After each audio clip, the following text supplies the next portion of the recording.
평온한 마을 청화리의 풍경과 일상 인천 관격시 강화군에 위치한 청화리는 오랜 세월 동안 한적하고 평화로운 농촌 마을로 알려져 있다. 이 마을은 산과 논, 소규모 과수원이 둘러싸고 있어 계절마다 풍경이 다르게 물든다. 초여름이면 주변 산에는 실록이 무성하게 드리워지고 가을이 되면 황금 들녘이 펼쳐진다. 겨울에는 논과 밭이 고요히 눈으로 덮이고 마을 입구의 오래된 느티나무 주변에는 아이들의 눈사람과 족적이 남아있다. 마을의 중심을 흐르는 작은 가을은 사시사철 맑은 물소리를 들려주며 아침마다 어르신들이 가을가 세탁장에서 모여 담소를 나누는 장면은 청화리의 일상적인 모습 중 하나다. 청화리는 대대로 이어온 농가들과 전통 한옥들이 잘 보존되어 있는 곳이 많고 주민의 대다수는 수백 년간 이곳에서 뿌리내린 토박이들이다.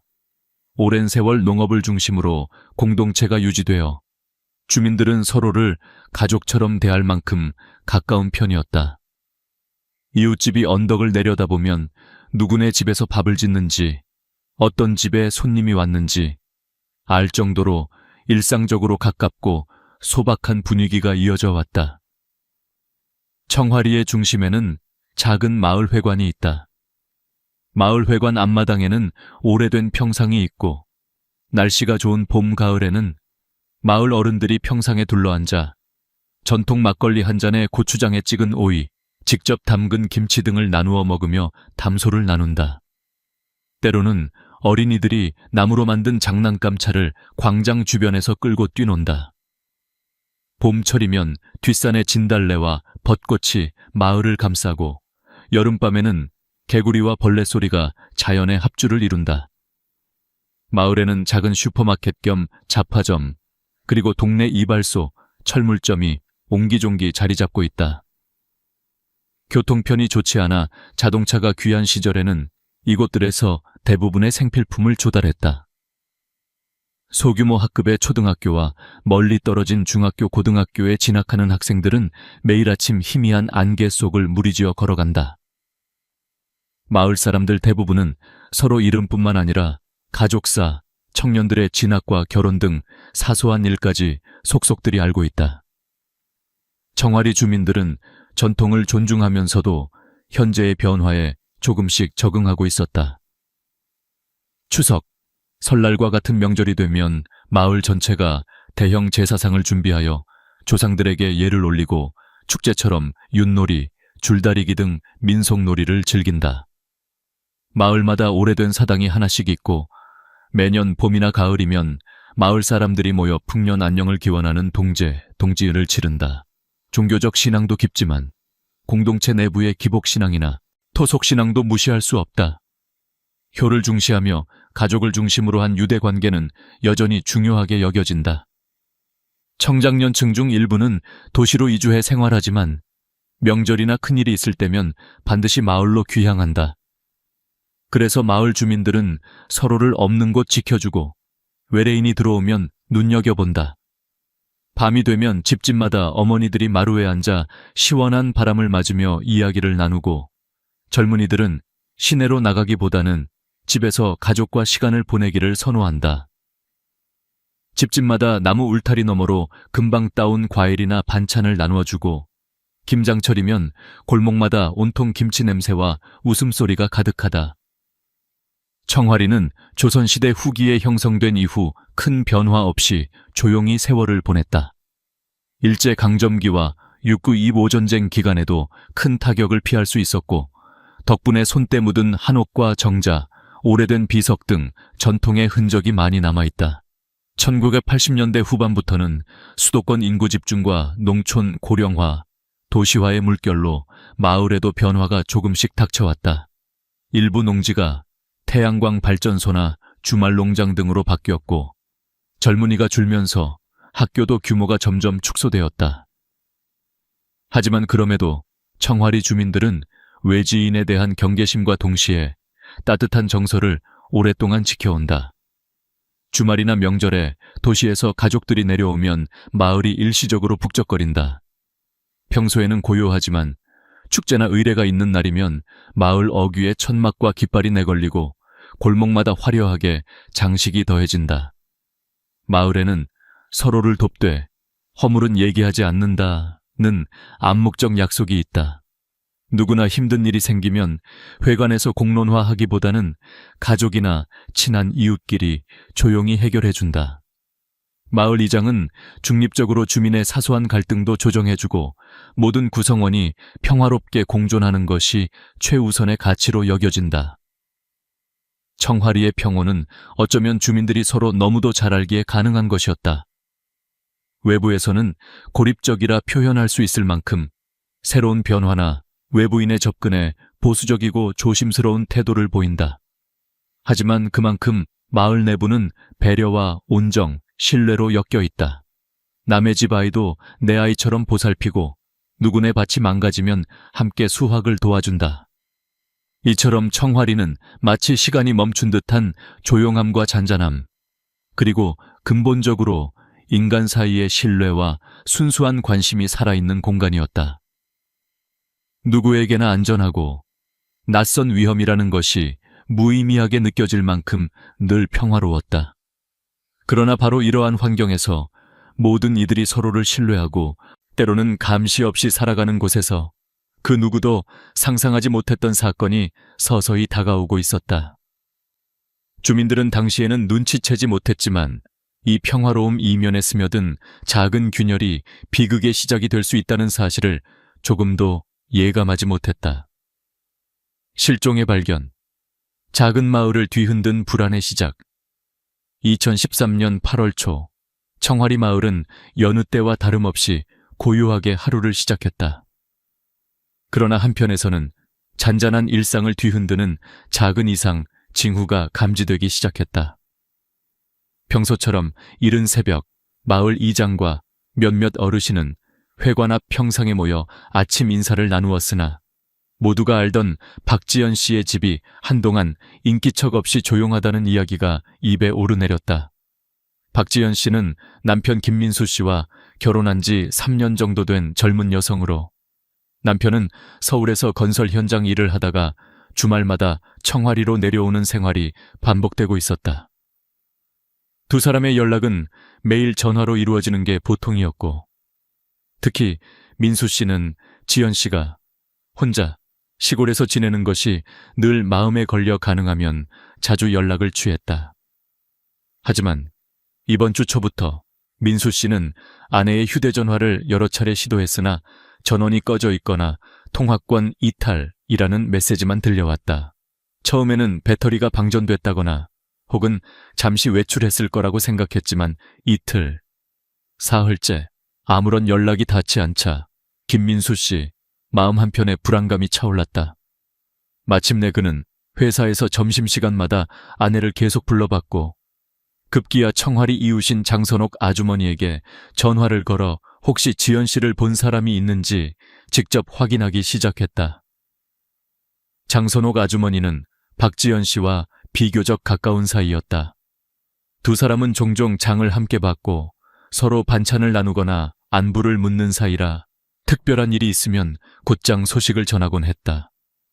선옥 아주머니 역시 며칠 동안 지연 씨 모습이 보이지 않음에 묘한 낯설음을 느꼈다.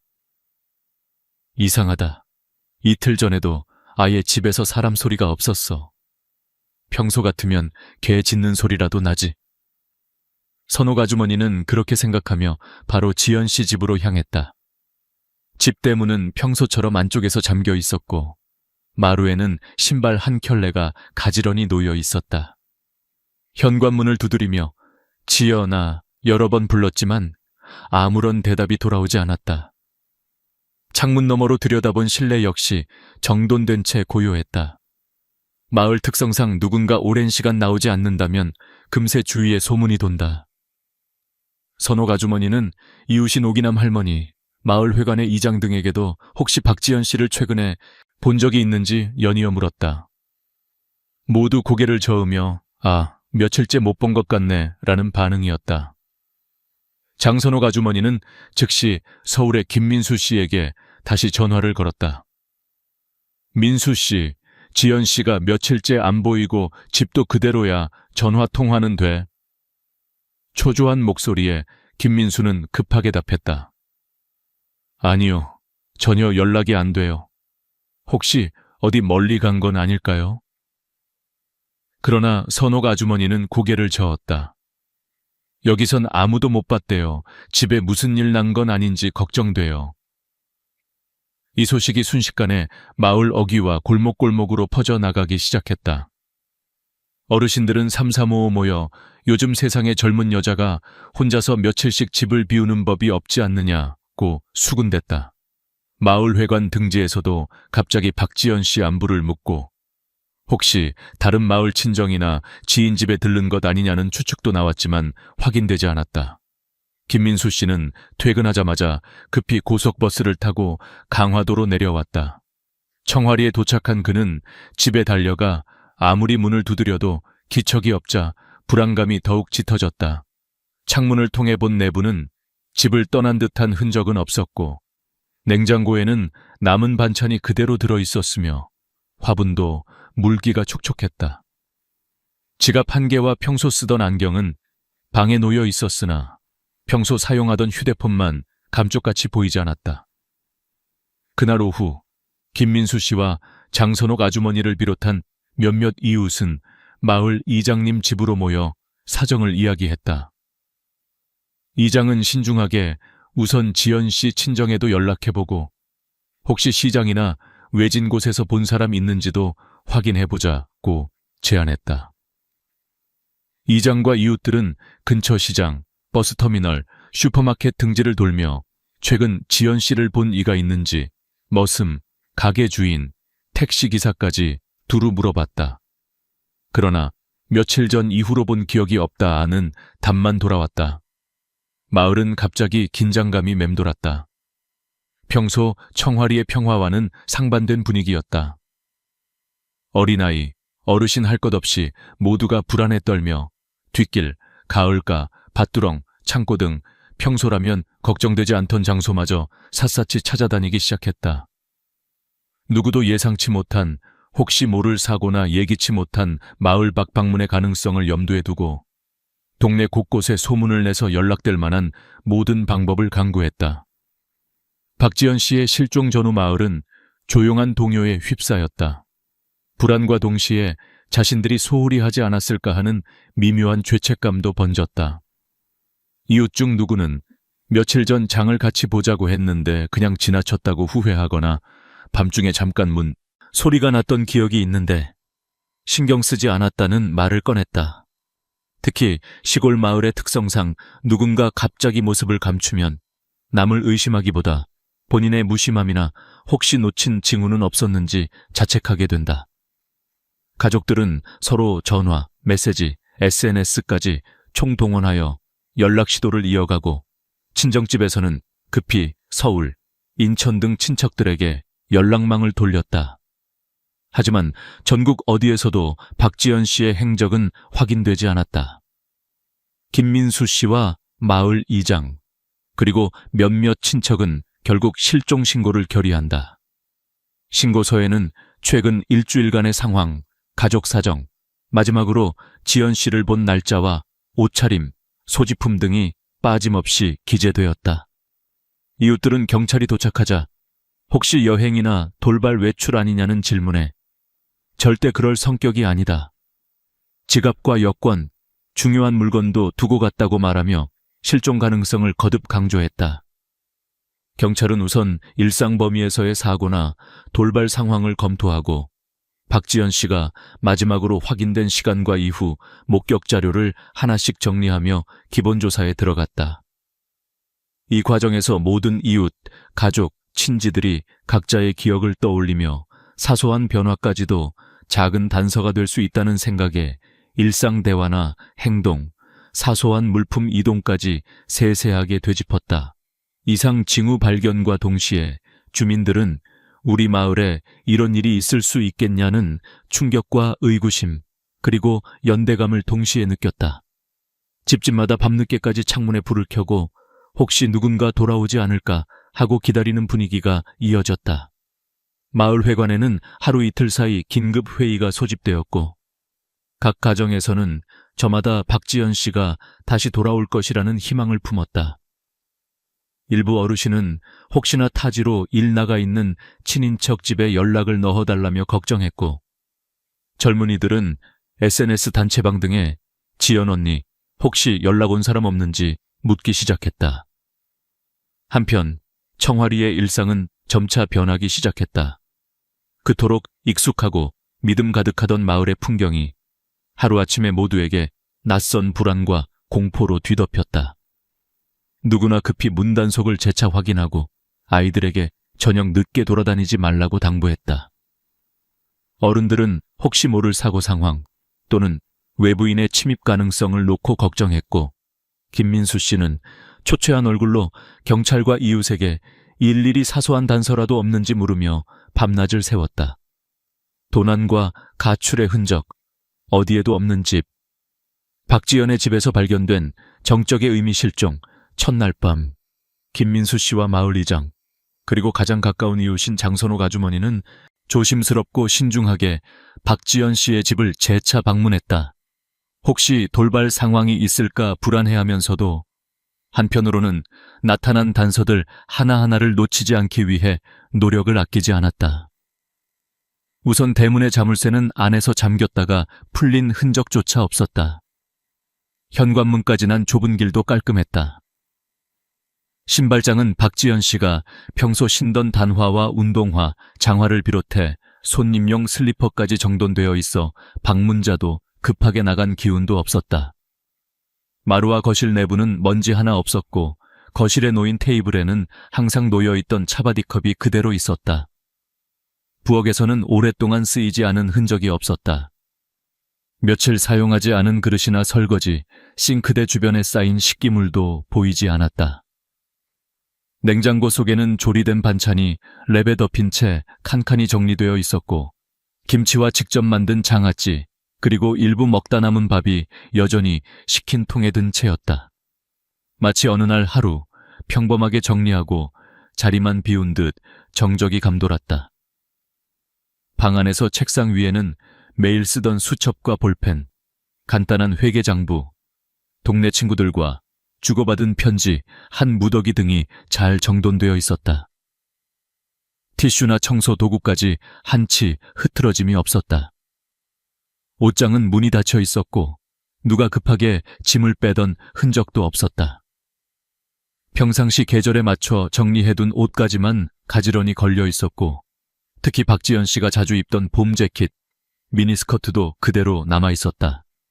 옷가지 중 몇 벌만 장롱에서 빠져 있었지만 비고 장롱 바닥에 놓여있던 파우치는 내용물이 그대로였다.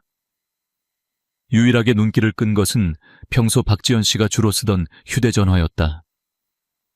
사무용 핸드폰은 거실 위 탁자에 그대로 놓여 있었으나 평소 연락용이던 주요 핸드폰이 집안 어디에도 보이지 않았다. 이어폰, 충전기, 여분의 배터리도 그 자리를 지키고 있었고, 방의 벽시계는 여느 때와 다름없이 똑딱거리고 있었다. 만약 급박하거나 계획된 가출이었다면 휴대폰 한 대만을 들고 나갔을 리 없다고 모두가 생각했다. 수납장에는 지갑과 반지, 약간의 현금, 주민등록증, 신용카드, 통장 등이 여전히 가지런히 있었다. 여권과 은행 도장, 즉 중요한 신분증과 금융 관련 서류도 그대로였다. 김민수 씨는 아내와 종종 모아온 소소하게 적립된 적금 통장과 보험 증서까지 확인해봤으나 사라진 것이 전혀 없었다. 서랍장 한켠에는 지연 씨가 평소에 사용하던 액자, 메모지 뭉치 등이 놓여 있었고, 벽장과 책장, 작은 화장대 등 곳곳을 살펴보아도 물건이 사라진 흔적이 없었다. 장롱 속 작은 상자에는 금반지, 진주 목걸이 같이 특별히 귀한 물건도 평소 자리에 있었다. 가족과 이웃들은 혹시 지연 씨가 우발적으로 밖에 나갔다가 돌아오지 않은 게 아닐까 생각해 나갈 때 들고 나갔을 법한 우산이나 장바구니, 산책용 가방 등을 확인했다.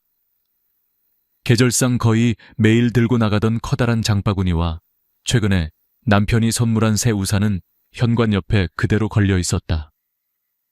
밖으로 나갈 때 자주 신던 트레킹화, 모자, 얇은 셔츠도 본래 자리에서 변함이 없었다.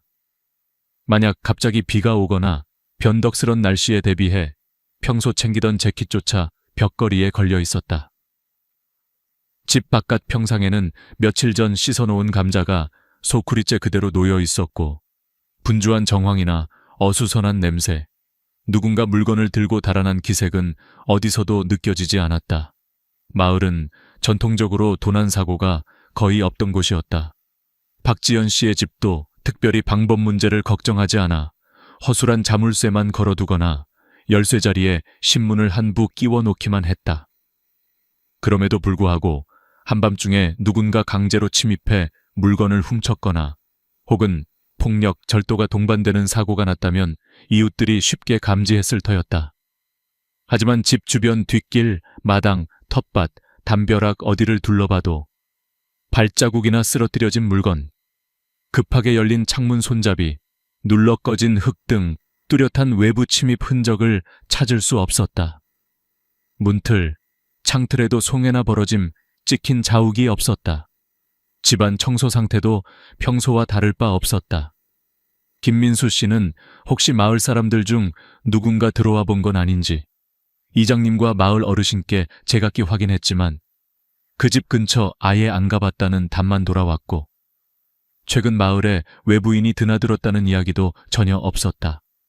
마을 사람들은 박지연 씨의 성격상 자의로 집을 비운다거나 계획적으로 가출할 인물이 아니라고 입을 모았다. 평소 내성적이고 가족과의 유대가 깊으며 매사 손해를 보더라도 무책임하게 행동한 적이 없던 인물이었다. 결혼 생활 동안 사소한 다툼이 있기는 했으나 남편과 이웃은 모두 심각한 충돌이 없었다고 기억했다.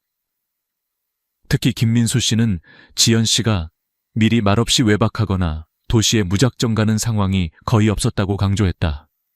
가족, 친구, 마을 사람 누구에게도 행선지나 이유를 알리지 않게 며칠 집을 비운 전례가 아예 없었다. 악의적 오해나 채무 문제, 모종의 갈등도 특별히 없었다. 또한 이웃들은 지연 씨가 며칠 전에도 텃밭 채소를 장만하며 내일 반찬 나눌게요 라고 말한 점을 언급하며 계획적인 외출이나 도주, 가능성에 고개를 저었다. 일이 있으면 꼭 주변에 알리고 움직이는 성격이다는 말이 반복되었다. 모든 현장 점검과 물품 확인을 끝내자 가족과 이웃, 그리고 현장에 들어온 경찰관들 모두 일종의 공통인식을 가지게 되었다. 이 집에서는 어떠한 폭력이나 난동, 혹은 급작스런 결정으로 가출할 만한 사유와 정황, 도난의 흔적이 일체 없다. 내부에서 삶이 일상적으로 유지된 채 누군가의 손길이 멈춘 정적만 남아있을 뿐이었다. 그리하여 박지연 씨에 대한 실종 신고를 더욱 강한 확신과 절박함으로 밀고 나갈 수밖에 없었다. 집 바깥으로 난 좁은 산책길, 밭둑길, 골목을 살피며 분명 어떤 일이 생겼다는 불안감은 집에 남아있는 정돈된 일상의 풍경과 더욱 크게 대조되었다. 누구도 예상하지 못했던 고요 속에 스며든 허전함이 이 평온했던 집에서 미래에 닥칠 파란을 예고하고 있었다. 대규모 수색의 시작, 마을과 가족, 힘을 모으다 박지연 씨의 실종이 사실로 굳어지자 소박한 청화리 마을은 그야말로 한순간의 긴장감으로 가득 차올랐다. 이곳에서 이토록 곤혹스러운 대규모 수색이 벌어진 일은 역사상 한 번도 없는 일이었다. 모든 것이 갑작스럽게 그리고 급박하게 진행됐다. 경찰 신고가 접수된 바로 그날 오후, 마을 회관에는 이장님의 부름을 받고 남녀노소를 막론한 마을 사람들과 지연 씨 가족, 그리고 몇 명의 경찰관이 일제히 모였다. 마을 이장은 가장 먼저 마을 지도와 논밭, 숲 근처 하천의 위치를 손수 그리는 것으로 회의를 시작했다. 지연 씨가 자주 오가던 길들을 가족과 이웃들이 증언하고 어디서부터 어디까지라는 구체적인 구역을 정해야 했다. 마을 남성들은 즉석에서 몇 팀으로 나누어 의논했으며 장년들과 청년들은 들고양이, 풀숲, 다리 밑, 창고 등 평소 소홀히 보던 곳도 빠짐없이 살피기로 했다. 여성들과 어르신들은 집안 곳곳을 다시 한번 뒤져보고 혹시 몰라 정말 사소한 소품이나 흔적이라도 남은 게 있는지 꼼꼼히 살폈다. 그들에게 이 집은 누구보다 익숙했기에 작은 변화도 금세 알아챌 수 있었다. 경찰은 마을 이장, 자율방범대원과 연락을 취해 마을 안에 퍼진 모두가 집을 비울 때에도 반드시 2인 1조로 움직이라는 원칙을 세웠다. 혹시 남아있는 단서나 수색 과정에서 발생할 위험을 막기 위한 조치였다. 각각의 팀은 합의된 시간마다 회관으로 돌아와 상황을 보고했다. 가장 먼저 집 주변 텃밭, 골목, 공터부터 꼼꼼하게 훑었다. 이웃들은 울타리 근처, 장작더미, 우물 주변, 소형 창고, 식수 탱크 뚜껑까지 하나씩 열어보고 장독대 사이도 살폈다. 이어지는 탐색은 점차 확대되었다. 마을 어귀, 논둑, 밭길, 산책로, 가을, 칠넝쿨이 우거진 소로, 쇼류. 좁은 도랑까지 온 마을 주민과 경찰, 가족들이 밤늦게까지 손전등을 들고 빛을 비추며 찾았다. 해가 지자 자동차와 오토바이의 전조등을 불빛 삼아 인적 없는 골짜기며 오래된 동굴, 물 흐름이 멈춘 작은 저수지까지 직접 내려가 발로 물을 더듬었다. 수색 인력은 시간이 지날수록 확대되어 인근 마을 자율방범대와 소방대원, 그리고 마을에 연고가 있는 청년들까지 합세했다. 누군가는 근처 버스 정류장, 편의점, 이동식 야외초소, 상점, CCTV 목록까지 일일이 확인했다. 어떤 이는 버스 택시기사, 마트 점원, 우유 배달원 등 마을과 주변 길을 자주 오가는 사람들까지 찾아가 며칠 내 젊은 여성을 본 적 있나요? 라고 물었다. 또 SNS, 마을 단톡방, 지역 커뮤니티에도 실종 안내문과 사진이 올라가 형세를 알렸다. 이웃집 아주머니와 초등학생 자녀들까지 집집마다 혹시 남기고 간 쪽지, 흔적, 최근 대화 중 뭔가 이상했던 점이 없는지 되짚었다. 실종자가 자주 가던 식당, 소규모 카페, 농협 등에게도 내용이 전달됐다.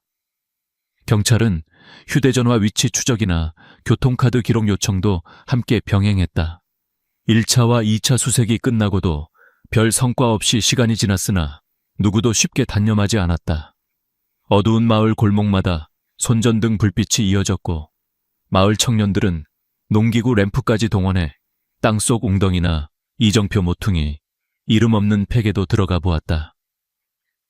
가족들은 지치면서도 조금만 더, 한 번 더를 되뇌었고 혹시 작은 소리라도 들리면 꼭 알아채리자며 서로를 격려했다. 수색이 지속되면서 마을 사람들 사이에 연대와 초조함, 그리고 시간이 지날수록 조용한 패배감도 동시에 퍼졌다. 누군가를 잃는다는 두려움, 그리고 또 한 번의 결의 이웃들은 청화리 같은 곳에서 사람이 사라질 리가 없다며 믿었던 평화가 실제로 깨지는 충격 속에서 점점 실종이라는 현실과 마주하게 되었다. 이장님은 오늘 밤도 외출 수색을 멈추지 않겠다고 선언했고 마을 주민들 중 누구도 자신의 집으로 서둘러 들어가지 않았다. 혹여 박지연 씨가 길을 잃고 돌아올까봐 휴대전화 조명도 문 앞에 켜두었다. 경찰은 수색 범위를 강하류, 근교차도, 외곽 산림, 주변 읍내까지 확장하기로 했다.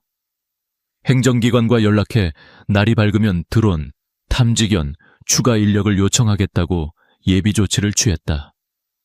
별밤이 깊어질수록 집집마다 환히 불이 켜졌고 마을 회관과 작은 교회는 비가 내릴까봐 최종 대피소로 준비되었다. 박지연 씨 어머니와 남편은 매 수색팀이 보고를 올릴 때마다 조바심과 희망 사이를 오가며 혹시나 하는 표정으로 누군가의 손에 단서, 옷까지 한 조각, 혹은 어디선가 봤다라는 말을 애타게 기다렸다. 마을 어른, 이웃, 심지어 어린아이들까지 진지하게 함께 걱정했다. 서로를 위로하고 가끔은 벤치에 앉아 힘없이 하늘을 바라보며 반복해서 같은 말을 되뇌었다. 꼭 돌아올 거야. 우리 마을에선 이런 일이 처음이잖아.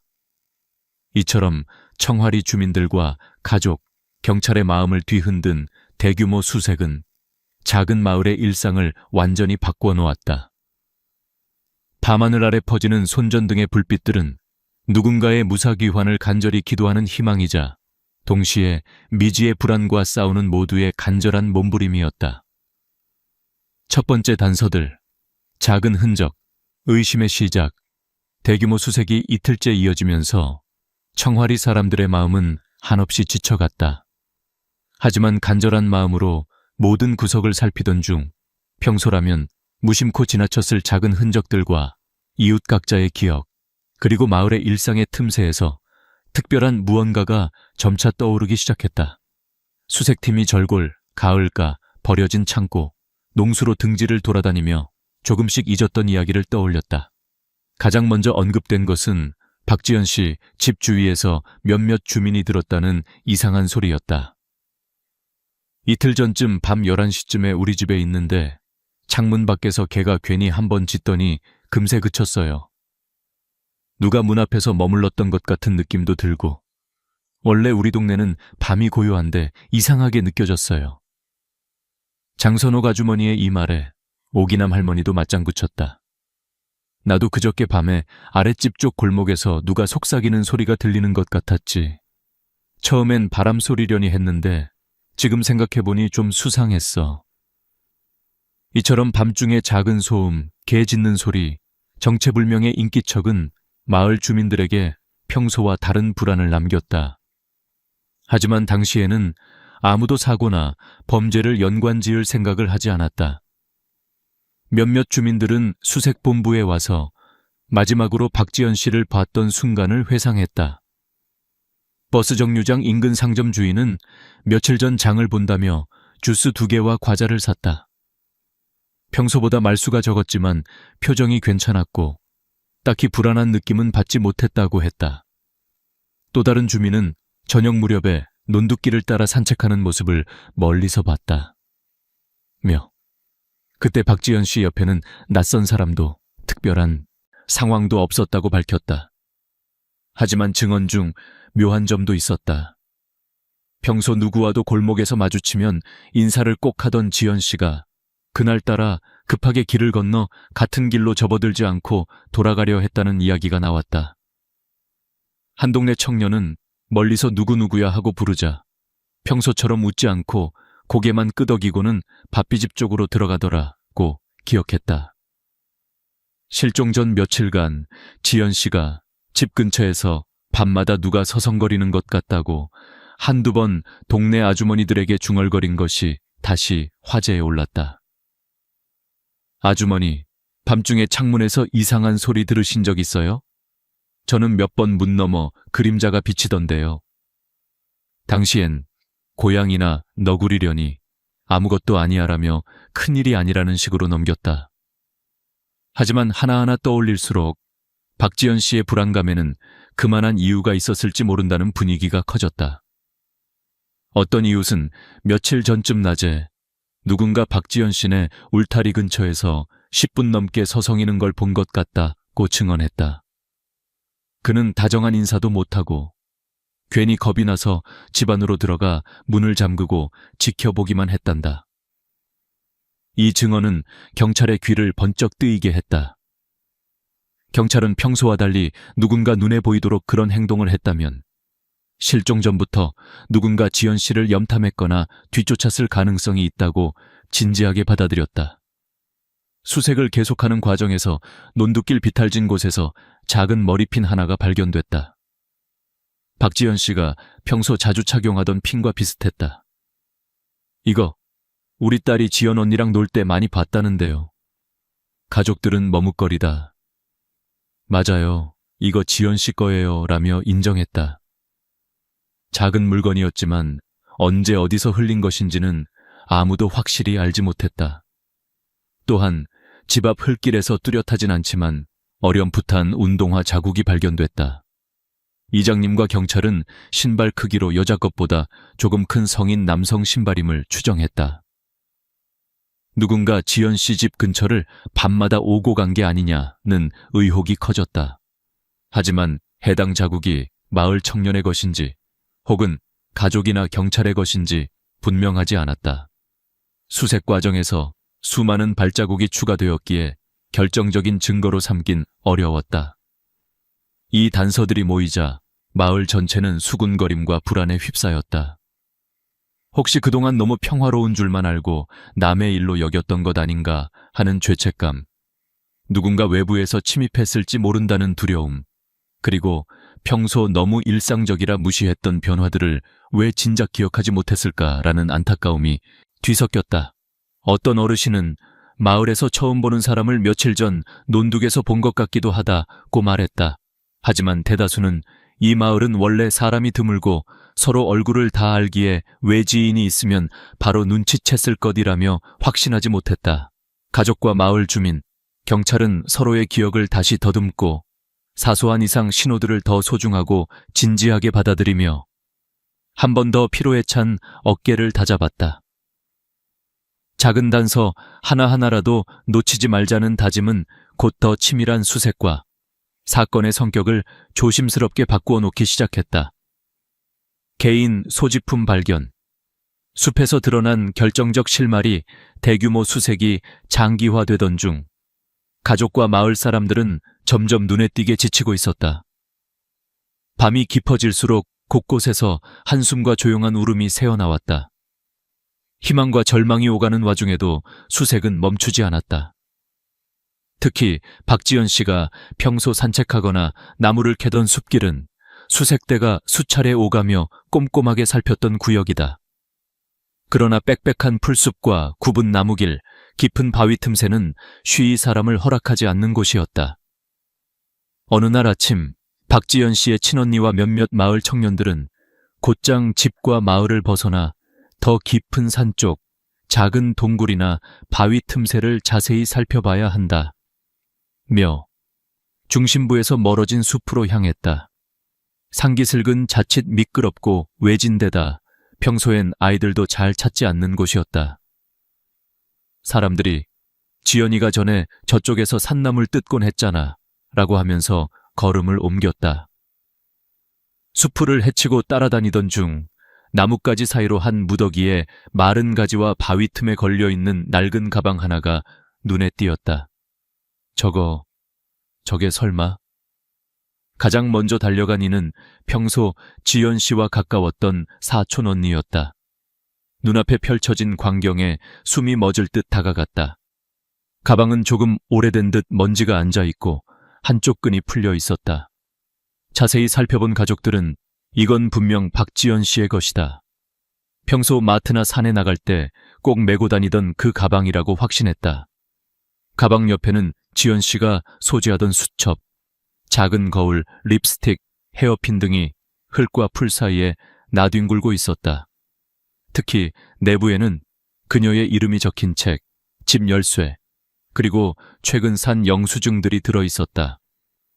가방 상태나 내용물로 미루어 누군가 급하게 버리거나 숨기려다 시간이 충분치 않았다는 인상이 퍼졌다. 사촌 언니는 가방과 물건들을 조심스럽게 집어들고 발밑에 작은 흔적들까지 하나하나 살폈다. 마을 청년들이 그 주변을 헤집어보며 혹시 더 남은 소지품, 손수건, 신분증, 쪽지 등이 없는지 신중하게 확인했다. 현장은 짙은 침묵과 눈물로 무거워졌다. 혹시 바로 근처에 또 다른 단서가 있을까 하는 초조와 공포가 교차했다. 물품이 발견되자 즉시 마을 회관과 가족에게 소식이 전해졌다. 지연이 언니 가방이 산에서 나왔어요. 그 안에 열쇠도. 이 소식을 들은 가족과 이웃, 경찰은 급히 현장으로 달려왔다. 눈길이 닿는 곳마다 의심과 불안이 번졌다. 누군가는 저 물건들은 절대 어제까지 없었다고, 누군가는 전에 수색할 때 못 본 걸 보면 누가 일부러 숨겼거나 최근에 놓고 간 것 같다고 말했다.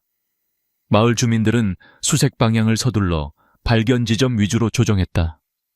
불과 한두 시간 만에 수십 명이 숲길을 뒤덮었다. 혹시 박지연 씨가 직접 남긴 흔적일까, 아니면 누군가 일부러 흘리고 갔을까? 이렇게 모두의 망설임과 수군거림, 두려움이 뒤섞인 상황은 이전과 달리 훨씬 더 팽팽한 긴장감을 만들어냈다. 가족들은 필사적으로 아직 살아있을 가능성에 매달렸다. 소지품이 통째로 나온 걸 보면 아직 근처에 있을지도 몰라. 특히 박지연 씨가 늘 아꼈던 소지품들이 헝클어진 채 흩어져 있다는 사실은 그녀가 단순하게 나무 사이로 흘렸거나 스스로 두고 간 것이 아니라는 인상을 더 강하게 만들었다.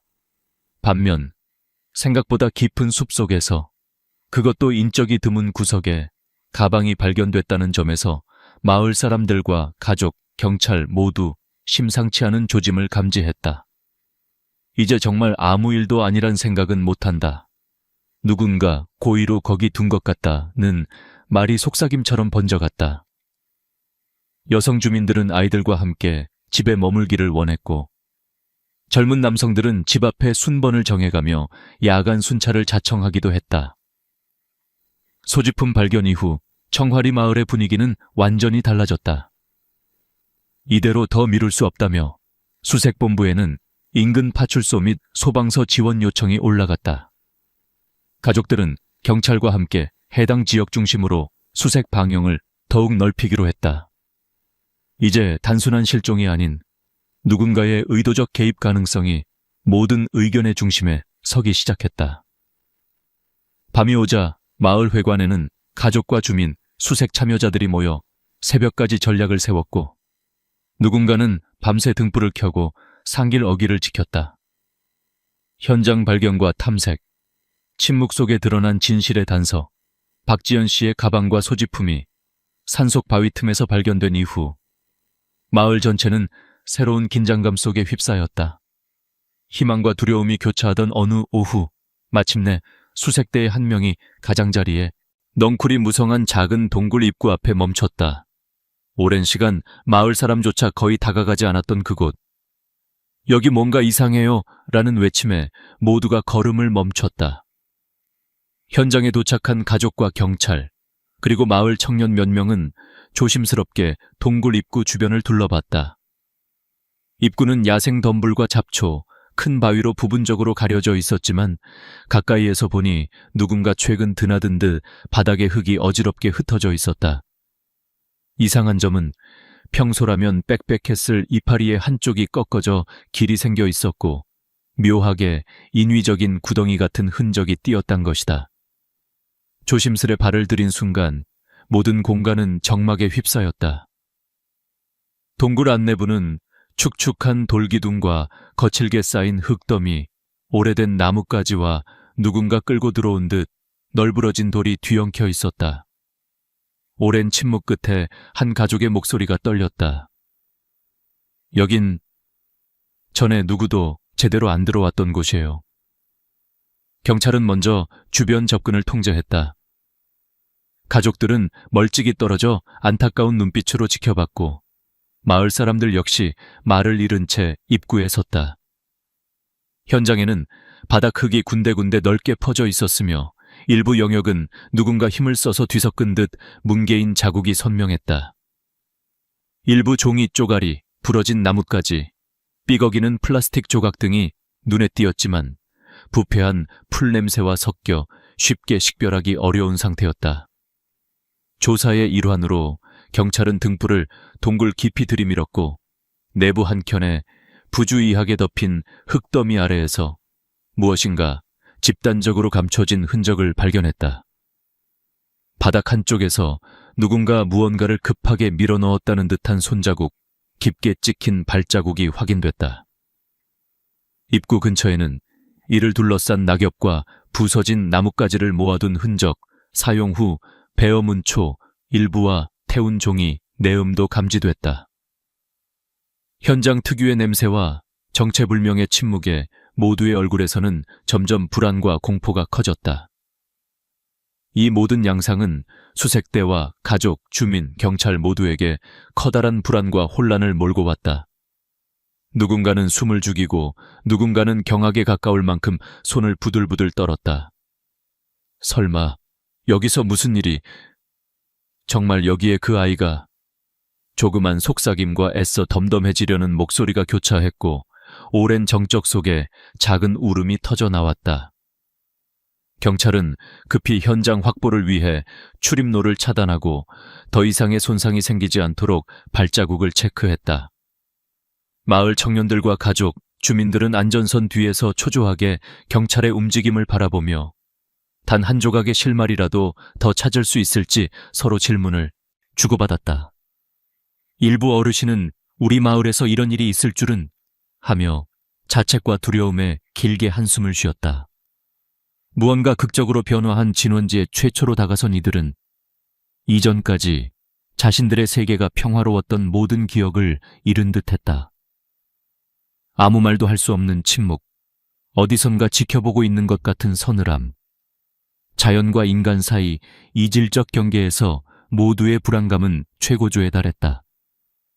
특히 가족들은 혹시나 아직이라도 기적이 일어나길 바라면서도 한편으론 점점 체념에 가까운 눈물을 삼키며 허공을 쳐다보았다. 경찰과 수색대는 가능한 모든 흔적을 보존하려 했다. 바닥에 남은 발자국, 부러진 식물, 땅의 눌림, 남겨진 작은 조각 하나까지 사진으로 남겼고 현장 주변 출입 상황을 엄격히 기록했다. 이 중요한 발견 직후 현장은 그 자체로 많은 이들에게 사람이 의도적으로 감추려 했던 무언의 존재를 처음으로 강렬하게 각인시키는 순간이었다.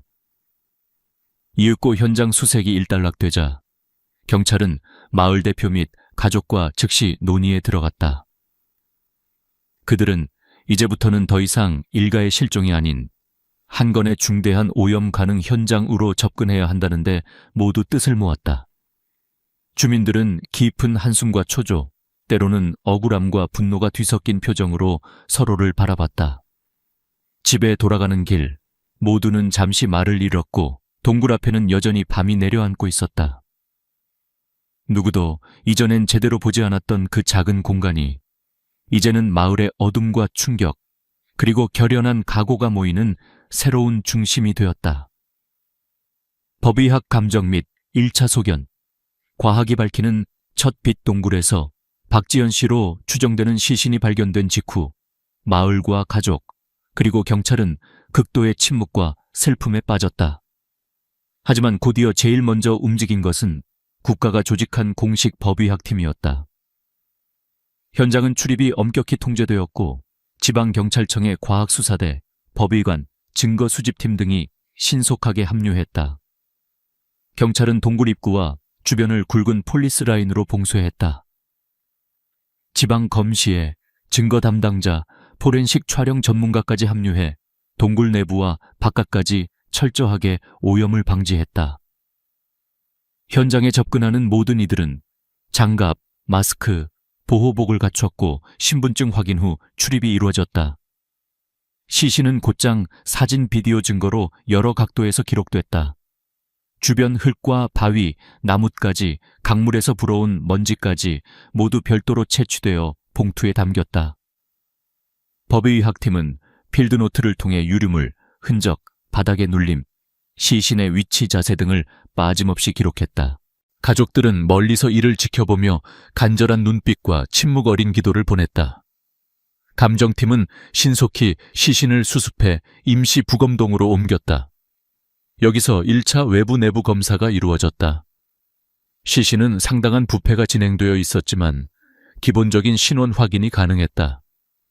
부검 과정에서 목 부위의 뚜렷한 압박 흔적, 점상 출혈, 그리고 방어 혹은 저항의 흔적이 팔과 손목, 발목 등 곳곳에서 확인됐다.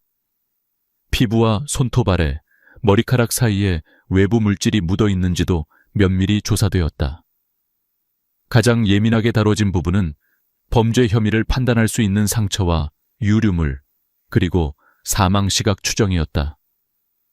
시신의 부패 상황, 천, 곤충 군집 등을 종합적으로 검토해 사망 시점은 약 수일 일주일 전임이 추정됐다.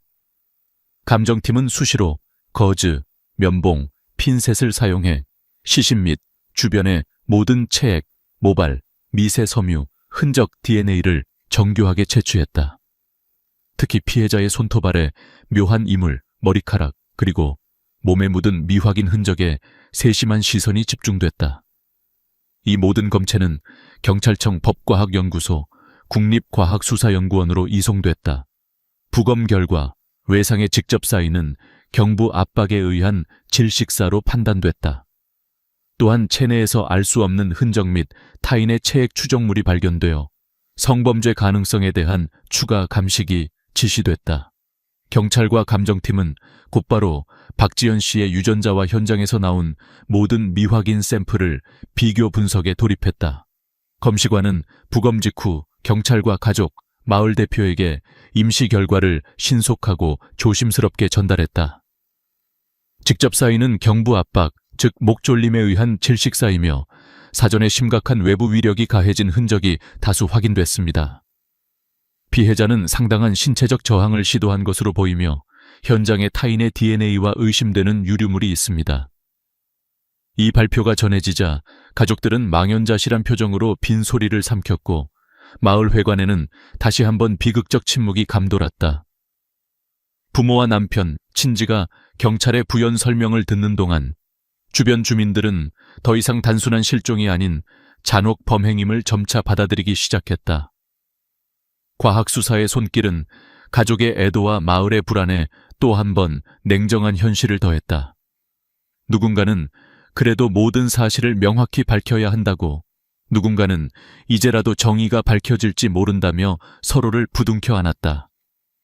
경찰과 법의학팀은 모든 현장 증거와 분석이 끝날 때까지 상세 결과는 함부로 공개하지 않겠다며 경고했다. 마을 주민들은 집집마다 불을 밝힌 채 누가 피해자이고 누가 가해자일지 작은 속삭임과 불안이 가시지 않는 밤을 보내야 했다. 용의자 범위 좁히기, 논리와 본능이 교차하다 법의학 감정 결과가 발표된 후 청화리에는 서늘한 긴장감과 갖가지 소문이 어지럽게 흩날렸다. 단순한 실종을 넘어섰다는 사실이 명확해지자 마을 전체는 공포 속에서 각자 혹은 이웃을 눈여겨보기 시작했다. 경찰은 이제 막연한 수색이 아니라 구체적인 용의자 추적에 돌입하였다. 경찰청 과학수사팀은 확보된 DNA 샘플과 혈액형 정보를 바탕으로 일단 피해자와 동일 가구가 아닌 제3자 남성의 유전자가 현장에서 검출됐음을 공식화했다. 전문가들은 이 유전자가 흔치 않은 혈액형이라는 점에 집중했다. 이 마을 남성 중 희귀 혈액형을 가진 인원, 사건 당일과 직전 행동이 수상했던 사람, 물리적으로 현장 접근이 쉬운 또래 중심으로 선별 조사하겠다. 이 같은 공식 발표에 주민들은 기존과는 다른 방식으로 수사에 참여하거나 스스로를 방어하는 모습을 보였다. 경찰은 마을 이장 및 자율방범대, 노인회 등과 협력해 익명성이 보장되는 분위기 속에서 증언을 수집했다. 각 가정에는 최근 집을 비운 시간, 특별한 외출 경로나 귀가 늦은 날, 보고 들은 모든 이상 징후를 빈틈없이 기록한 설문서를 전달했다. 이웃들에는 누가 언제 어디서 무엇을 했는지를 상세히 떠올려 달라는 요청이 이어졌다. 동시에 젊은 남성 및 중장년 남성들은 경찰의 직접 방문 조사를 받기 시작했다.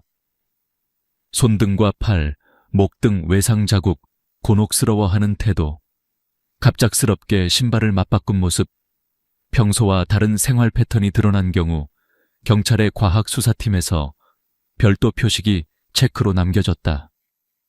특히 마을 인근 숲길이나 동굴, 바위, 외진 곳에서 사건 당일 새벽이나 한밤중에 정체불명의 남성이 목격됐다는 다수의 증언이 수집되었다. 누군가는 사건 전후로 누군가 허겁지겁 신발을 갈아 신는 모습을 보았고, 또 누구는 평소보다 손에 흙이 잔뜩 묻은 채로 등장한 지인을 떠올리기도 했다. 특정 연령대 남성을 대상으로 경찰은 병원 및 임시부스에서 자발적 혈액 채취와 DNA 시료 수집을 제안했다. 범죄와 무관하다면 반드시 협조해 주십시오. 마을 모두가 안전을 찾기 위해 필요한 과정입니다. 처음엔 일부는 흔쾌히 임하였으나 몇몇은 절차가 부담스럽고 모욕적이다. 나는 현장에 가지 않았다며 반감을 드러내기도 했다. 경찰은 최대한 신속하면서도 조심스럽게 거부나 회피 움직임이 있는 경우에는 특별 관리 대상 리스트에 올렸다. 또 사건 전날부터 당일까지 이동 경로에 대한 휴대폰 신호, 차량 블랙박스, 마을 폐쇄 회로, CC 영상 등도 분석 대상이 됐다. 마을버스 기사, 편의점 점원, 이동통신 판매점 등 생활인프라 종사자의 세부 증언도 덧붙여졌다. 청화리 마을은 서로 얼굴을 아는 작은 집단이었기에 모든 남성이 잠재적 조사 대상이 된다는 사실이 큰 충격으로 다가왔다. 혹시 우리 집 아들 아니야? 성실하던 누구씨가 요즘 유난히 말이 없어진 것 같아. 이런 소문과 경계심, 때로는 근거 약한 비난이 번지자 이장은 마을 모두가 평정심을 잃지 말고 경찰의 조사에 최대한 협조하자는 방송을 날마다 반복했다. 사건을 계기로 마을 내에는 집집마다 문단속이 강화되고 무리를 이루어 다니는 경향도 뚜렷해졌다. 아이와 여성들을 보호하자는 움직임도 일어났다. 한편으론 무고한 사람이 괜히 오해받게 되는 건 아닐까? 라는 걱정. 사건이 빨리 진실로 밝혀지기를 바란다. 는 염원이 분열 속에 자리 잡았다. 경찰은 증언, 영상, DNA, 혈액형 비교, 신체 외상, 심리학적 특징 등 모든 정보를 종합했다. 용의선상에 오른 남성들 중 일부는 조사 일정에 지연을 요청한다거나 질문에 모호하게 답하거나 기존 이동 동선을 다르게 진술하기도 했다. 경찰은 이처럼 의심스러운 움직임, 비협조적 태도, 알리바이의 비일관성을 정밀하게 파악하며 명단을 좁혀갔다. 동시에 공포와 불신에 휩싸인 마을 사람들에게는 조속한 진상규명과 정의의 실현이 최우선임을 강조했다. 심리분석과 법의학적 돌파구, 진실에 다가서는 강력한 한걸음 마을 남성 전원을 대상으로 한 신체 DNA 검사, 경찰의 전방위적 수집 조사, 점점 좁아지는 용의자 범위 속에서 수사는 차가운 과학과 뜨거운 직감이 결합된 새로운 국면으로 접어들었다. 오랜 침묵에 갇힌 비극의 진실을 밝혀내기 위해 경찰은 단순 물적 증거를 넘어 인간 심리에 대한 분석과 최첨단 법의학적 수단을 총동원하기 시작했다. 범죄심리 분석팀은 사건의 특이성, 피해자와의 관계, 범행 패턴, 지리적 요소, 심리적 도시까지 다각적으로 접근했다. 가해자는 마을 떠는 숲에 익숙하고 밤 시간에도 자유롭게 움직일 수 있는 이 피해자와 어느 정도 친분 또는 주변인의 신뢰를 얻은 사람일 확률이 높다. 프로파일링 보고서는 마을 내 사람들의 일상 언어, 행동 변화, 고립감, 갑작스런 감정 기복, 지역 내 주요 동선을 세밀히 기록했다. 또한 용의자 후보군의 심리 압박을 유도하기 위해 대대적인 소환 조사와 비공개 면담이 이루어졌다. 긴장 속에 이루어진 개별 면담에서는 당신의 알리바이가 불확실하다, 현장 증거와 진술의 모순이 있다는 식의 점진적 압박이 더해졌다. 조사관들은 표정, 손짓, 대답의 망설임, 땀의 양, 눈빛까지 촘촘히 관찰했고 일부는 평소와 달리 몹시 불안해하거나 손을 떠는 모습을 보였다. 수집된 DNA와 혈액형, 지문, 섬유 조각 등은 국립과학수사연구원의 첨단 분석실에서 밤낮을 가리지 않고 조사됐다. 특히 동굴 현장에서 얻은 미세한 혈흔, 손톱 밑의 이물, 피해자의 옷과 범인의 것으로 추정되는 머리카락, 섬유, 이 각각을 빠짐없이 비교하며 현장과 특정 인물 사이의 관계를 증명할 만한 과학적 고리를 찾았다. 법의학자들은 범행 시간, 기온, 부패 상태, 현장 훼손 정도, 곤충 분포 등까지 정교하게 분석했다. 이러한 정보는 프로파일러에게 제공되어 범인이 사건 전후 무엇을, 어디서, 왜 했을 가능성이 높은지 심리적 경로를 보정하는 데 활용됐다. 이 과정에서 주요 용의선상 인물 중 일부의 DNA가 현장 미확인 유전자 흔적과 비교적 높은 일치율을 보이는 사례가 연이어 확인되었다. 일부는 처음에는 절대 그럴 리 없다며 혐의를 부인했으나 과학적 증거가 쌓이고 과거 행동이나 진술의 모순점이 반복 확인되면서 심리적 방어선이 허물어지기 시작했다. 경찰은 모든 진실은 과학만으로 완성되지 않는다는 원칙 아래 심리적 압박법을 강화했다. 용의자의 가족, 친구까지 주기적으로 참고인 신분으로 불러와 주변 진술을 반복 수집했고 마을 내 CCTV와 휴대폰 위치, 메신저 기록을 조합해 불가피한 증거망을 형성했다.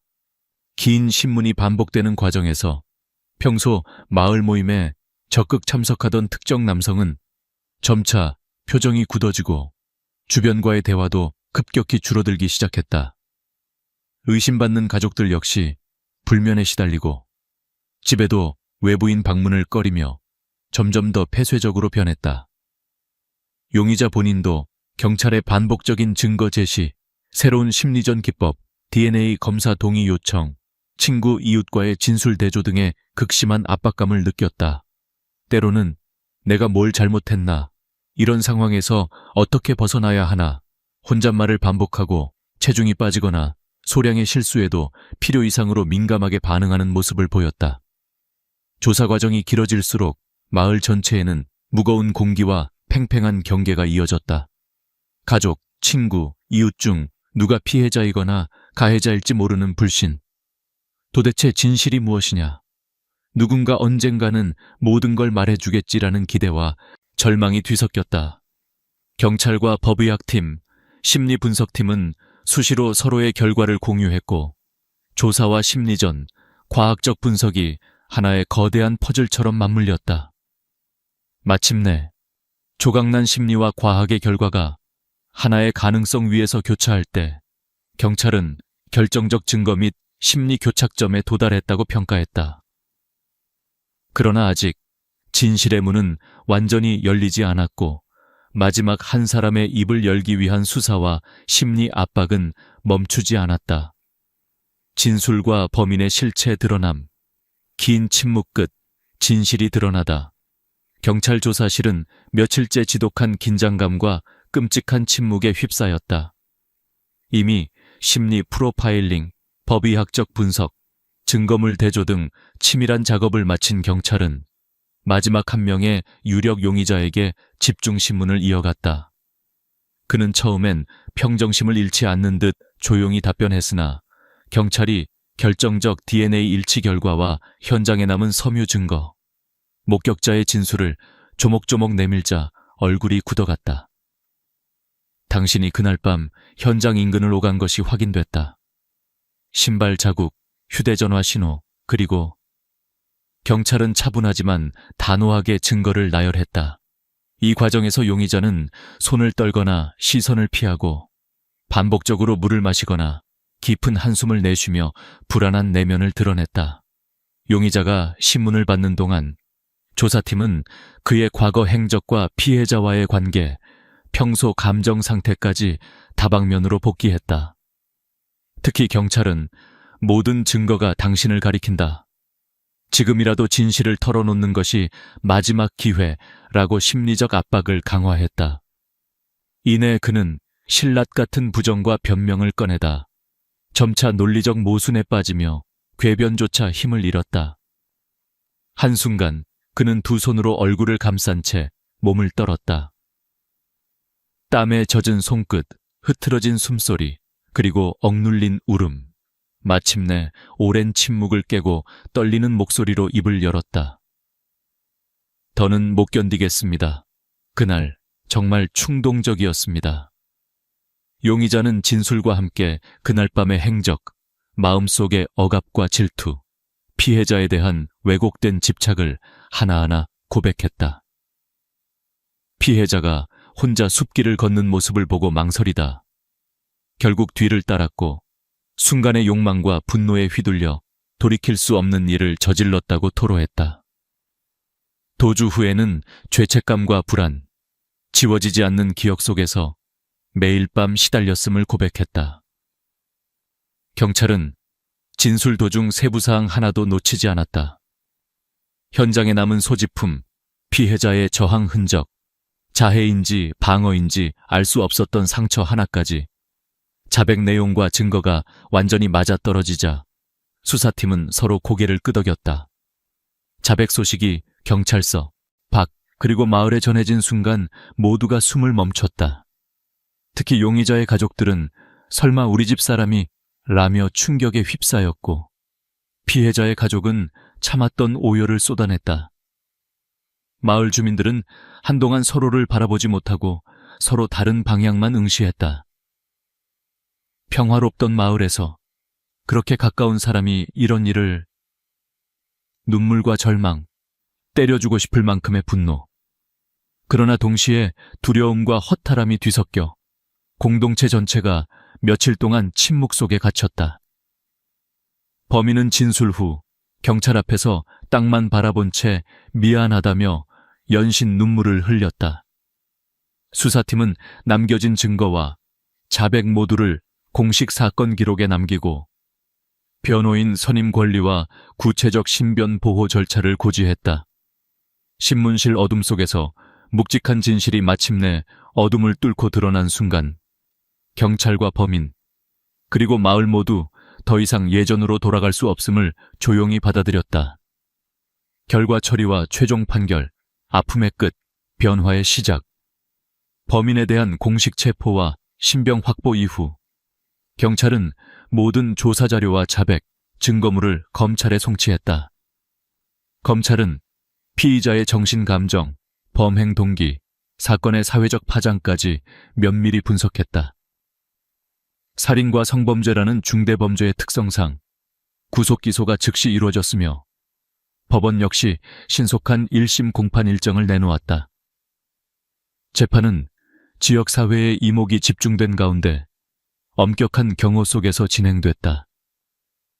법정에는 피해자 가족, 피고인 가족, 마을 주민들이 모두 참석해 무거운 분위기를 드리웠다. 피고인은 두 손을 모으고 고개를 숙인 채 변호인과 함께 재판부 앞에 섰다. 재판부는 피고인에게 범행 동기와 범행 당시 심정, 피해자와의 관계, 미리 계획했던 점이 있었는지를 하나씩 확인했다. 피고인은 흐느끼는 목소리로 자신의 충동, 후회, 피해자에 대한 미안함을 반복해서 토로했다. 변호인은 피고인의 반성과 가족 배경, 어릴 적 성장 환경 등을 토대로 참작 사유를 간절히 호소했다. 한편 피해자의 가족은 진술대에 나와 이런 비극이 우리에게, 그리고 이 작은 마을에 찾아올 줄 몰랐다 며 억울함과 상실감을 피력했다. 남은 생을 어떻게 살아야 할지 모르겠다. 엄벌을 내려달라는 마지막 진술은 법정 구석구석을 통곡과 침묵으로 물들였다. 검찰은 범죄의 잔혹함, 사회적 안전망의 붕괴, 지역사회에 미칠 악영향을 강조하며 최대한의 법정형을 구형했다. 재판 내내 피고인 가족들도 눈물을 멈추지 못했고 마을 주민들은 혼란과 분노, 안타까움에 잠겼다. 공판 마지막 날, 재판장은 수많은 자료와 증거, 진술을 종합해 무겁고 또렷한 목소리로 판결문을 읽기 시작했다. 인간의 존엄성과 사회의 안전을 훼손한 범행은 쉽게 용서받을 수 없다. 피고인이 끝내 고개를 들지 못한 채 최고 수위의 징역형과 성범죄자 신상공개 등 강도 높은 판결이 내려졌다. 재판장은 마지막으로 이 지역과 사회 전체가 피해자인 만큼 다시는 이런 일이 반복되지 않도록 모두가 경각심을 가지길 바란다는 당부를 덧붙였다. 피고인은 구속된 채 호송차에 올랐고 그의 가족은 서로 부둥켜 안으며 조용히 눈물을 흘렸다. 피해자 가족은 엄혹한 정의가 실현되었다는 점에 한 가닥 위로를 얻으려 했으나 마음속 깊은 슬픔과 찢긴 상처는 쉽게 아물지 않았다. 마을 주민들은 법원 밖에서 침묵 속에 서로를 격려하며 이제는 평범한 일상으로 돌아가려 애썼다. 시간이 흐르자 마을에는 이런 비극이 다시는 없도록 모두가 서로를 지키자는 자성의 목소리가 커졌다. 가정 내부의 소통을 강화하고 야간 순찰과 청소년 보호에 대한 경계와 관심이 크게 높아졌다. 학교와 마을회관에서는 성범죄 예방, 위기 대처법을 주제로 한 교육과 세미나가 이어졌다. 행정당국은 사건의 재발 방지를 위해 마을 곳곳에 CCTV를 확충하고 외진 산책길에 안전 조명을 설치했다. 마을 이장은 우리 모두가 두려움이 아닌 희망을 다시 품도록 노력할 것임을 다짐했다. 몇몇은 이번 사건을 잊으려 오래되지 않은 기억부터 천천히 지우려 했으나 한편으로는 상처와 교훈을 세대에 전해야 한다는 의지도 다지게 됐다. 사건은 한 사람, 한 가족, 한 마을의 운명을 송두리째 바꿔놓았다. 누군가는 여전히 밤이면 불안을 떨치지 못했지만 누군가는 슬픔을 안고 서로를 더 다정히 감싸게 됐다. 어둠 속에 남겨진 진실을 모두 마주한 후 지역사회는 다시 일상으로 돌아가려는 용기를 냈다. 이제 마을에는 무엇이든 말할 수 있는 분위기, 서로의 아픔에 귀 기울이는 문화가 조금씩 뿌리내리기 시작했다. 지나간 사건의 그림자 속에서도 모두는 천천히 앞으로 걸어가기 위해 서로에게 손을 내밀었다.